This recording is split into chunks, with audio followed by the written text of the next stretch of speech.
I've gotten to where I am today because I have the Matthews factor. My name is Jeff Shropshire. I've been with the company for 33 years. I'm currently Senior Vice President over major projects in the design build group. I've been married for 25 years to my wife. We have 3 children. I have an older son that lives in Rome, Georgia, and I have 2 children at Kennesaw State University. One just started this year and one is a junior this year. So when I started with C.W. Matthews, I was actually a co-op student at Southern Tech, which has eventually become part of Kennesaw State University, and I would work a quarter and go to school for a quarter. I did have a job in high school. I worked with McDonald's for 3 years and moved up to a shift manager, and I thought that was going to be my career until my mother married a construction guy and we moved to Florida and been in construction ever since.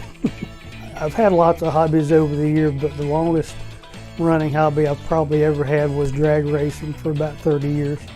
Drag race motorcycles, and that started as soon as I could have a driver's license. Worked at a motorcycle shop during the summer some, and our entire weekend, Saturday and Sunday, was spent at drag strips. For me, the best thing that's ever happened is coming to C.W. Matthews.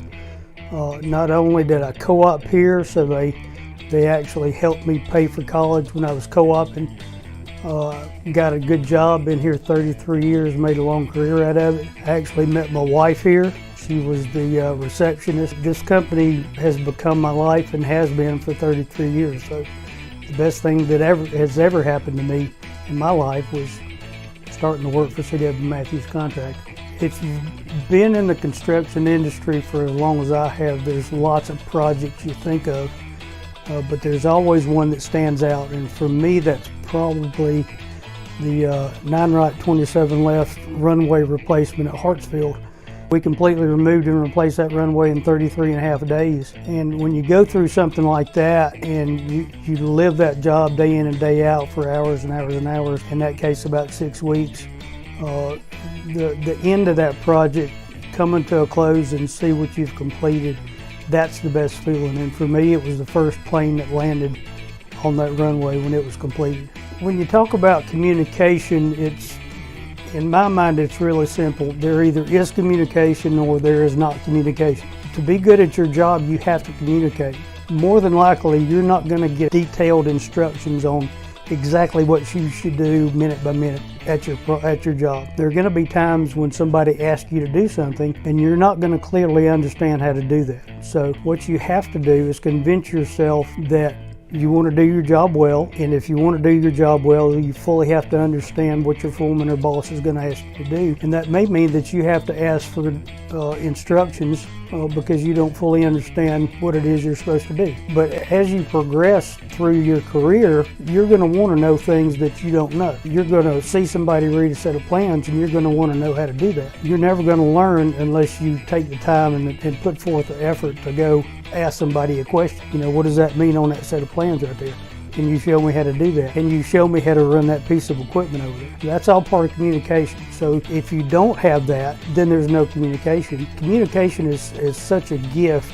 That's one good thing about this company, is we are fully open to questions. Even though it may sound stupid, it's not, because if there's something you don't understand, you really need to ask. To be able to move up in the company, you really need to understand what you're supposed to be doing. Sometimes that means asking questions that may sound stupid, but that's fine. But you can't be afraid to communicate. I think employees sometimes get the feeling that if they ask questions or try to communicate with their foreman or their supervisor, that they're going to get in trouble. We talk a lot about it on the safety side too, because we try to make sure our employees understand if they see something unsafe, they need to bring it up, and that's part of communication. Sometimes that means you have to cross over division lines. I mean, if I'm working on my part of the project, moving dirt, and I see a bridge crew over there doing something unsafe, we try to make sure our employees understand that's important enough that you can't be afraid to bring it up. If you see something unsafe, you have to bring it up no matter who it is you're talking to. If anything's a barrier to communicating well, it's just being afraid to ask the questions or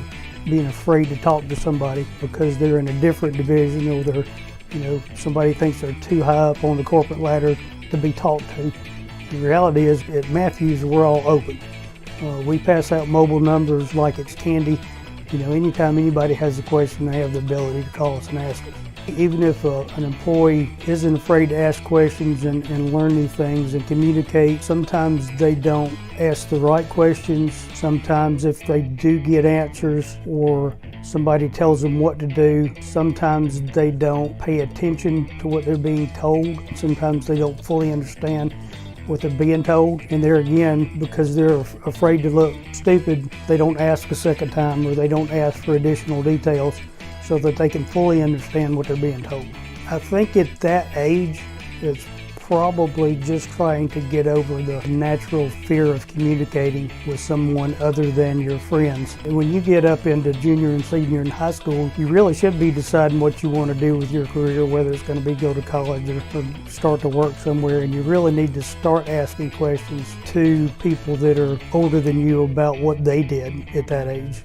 How did you progress from high school to college? Or how did you progress from high school to a career? And a lot of times at the high school age, you're much more tied up with your friends and your sporting activities and things like that. And you really just have priorities other than your future at that point. You really don't think about your future. And sometimes you have to force yourself to get past that and start asking questions about your future.